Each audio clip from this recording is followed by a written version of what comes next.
এটা আমি দাবি করতে পারি না। এটা ইসলামী ব্যাংক যারা তৈরি করেছে তাদের ব্যাংক তাদেরকে ফিরিয়ে দিতে হবে। আমরা চাচ্ছি নতুন করে আবার পরিচালনা পর্ষদ গঠন করা হোক। সরকারের যে নিয়ন্ত্রণ সংস্থা ছিল তাদের মাধ্যমে জোর করে দখল করে নেওয়া আছে, আমরা চাচ্ছি তাদেরকে সেইগুলো ফিরে দেওয়া হোক এবং সুন্দর একটা পরিচালনা পর্ষদ গঠন করা হোক, যাতে ইসলামী সুন্দর এবং সুষ্ঠুভাবে চলতে পারে। আমাদের দাবি হচ্ছে এস আলম টোটাল ইসলামী ব্যাংকের কোনো টাকা ইসলামের কোনো মালিকানা থাকবে না। এস আলমকে এখান থেকে সরিয়ে দিতে হবে। আগে 2017 সালের আগে যে সমস্ত মালিকরা ছিল তাদের হাতে মালিকানা দিতে হবে। এই পরিচালনা পরিষদ গঠন করার দায়িত্ব তাদের, এই পরিচালনা পরিষদ গঠন করার দায়িত্ব হচ্ছে তাদের। আমার কথা হচ্ছে যে আপনার যারাই ছিল, আপনি ছিলেন, আপনাকে দিয়ে দিতে হবে। উনি ছিল, ওনাকে দিয়ে দিতে হবে। ওনার বাড়ি দখল করার এখতিয়ার আমার নেই। উনি বাংলাদেশের নাগরিক, ওনার এখানে বৈধভাবে আপনার এখানে ব্যবসা করার অধিকার আপনার আছে। সুতরাং আপনার বাড়ি আপনি দখল করে নিতে পারেন। এই মোবাইলটা আপনার, এটা আমি দাবি করতে পারি না। এটা ইসলামী ব্যাংক যারা তৈরি করেছে তাদের ব্যাংক তাদেরকে ফিরিয়ে দিতে হবে। ঠিক আছে, এই বাংলাদেশে এখন এত বড় অরাজকতা তৈরি হয় নাই যে আপনি যা ইচ্ছা তাই করে ফেলবেন। বাংলাদেশের মানুষ এগুলো তাকে দেখবে না। 2006 সাল থেকে ইসলামী ব্যাংকের সাথে আমার সমস্যা এবং এই ব্রাঞ্চে আমার অ্যাকাউন্ট আছে, এই ব্রাঞ্চে আমার অ্যাকাউন্ট আছে। ইসলামী ব্যাংক এরা ব্যবসা করছে, প্রাইভেট প্রতিষ্ঠান। আপনি সেদিকে তাদেরকে ছেড়ে দিন। যদি দেখতেই হয় সমস্ত ব্যাংকের দায়িত্ব নেন আপনি।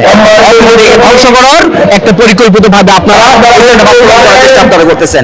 আপনার এই এজেন্ডা জীবনে কোনোদিন বাস্তবায়ন হবে না। আমাদের দাবি একটাই যে 2017 সালের পূর্বে যে পরিচালনা পরিষদ ছিল সেই পরিচালনা পরিষদকে বহাল করতে হবে। তাদের মধ্যে গুণ আছে, তারাই তো ব্যাংক এস্টাবলিশ করছে এবং তারা এই ব্যাংকটাকে তখন তারা যে ব্যাংক পরিচালনা করছে তার পরিপ্রেক্ষিতে তাদের সততা এবং যোগ্যতার কারণে বিদেশি রেমিটেন্সটা প্রায় 40% এই ইসলামী ব্যাংকের মাধ্যমে বাংলাদেশে এসেছে এবং বাংলাদেশ ইসলামী ব্যাংক এশিয়া বিশ্বের ভিতরে 1000তম ব্যাংকের ভিতরে অন্যতম ব্যাংক হিসাবে প্রতিষ্ঠা লাভ করেছিল।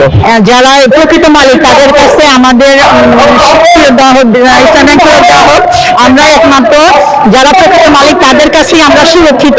আমরা অন্য কোথাও আমরা আমাদের নিশ্চয়তা পাই না। সেই ধরনের মানুষগুলোই যেন আসে যারা ইসলাম বোঝে, যারা ইসলামী ব্যাংকিং বোঝে, যারা মানুষের আস্থা, মানুষ যাদের উপর আস্থা রেখে এখন পর্যন্ত ইসলামী ব্যাংকে নিয়ে এসেছে, সেই মানুষগুলোর অনুরোধ মানুষই যেন আবার ইসলামী ব্যাংকের বোর্ডে আসে এবং এখানে এমন লোক যেন না আসে যারা সেই লুটেরাদের সমর্থন পুষ্ট। সেটা মানুষ তাদের নাম দেখলে, তাদের অতীত দেখলেই বুঝতে পারবে। গ্রাহকদের আন্দোলনের দাবিতে চেয়ারম্যান পরিবর্তন হওয়ার কথা ছিল, যেহেতু এস আলমের দোষর ছিল খোরশেদ আলম, এটা মূল আমাদের দাবি ছিল। ঠিক আছে, আমাদের আন্দোলনের মুখে তাকে পরিবর্তন করছে বলে শুধু চেয়ারম্যান পরিবর্তন করেনি, বোর্ডটা ভেঙে দিয়েছে। এদের শুধু একটা পরিকল্পনা আছে, এই এস আলমের দোষর ভারতের এই বিএনপির, এইটা তাদের প্রায় একটা পরিকল্পনা যাতে তাদের মুখে ঢুকতে পারে।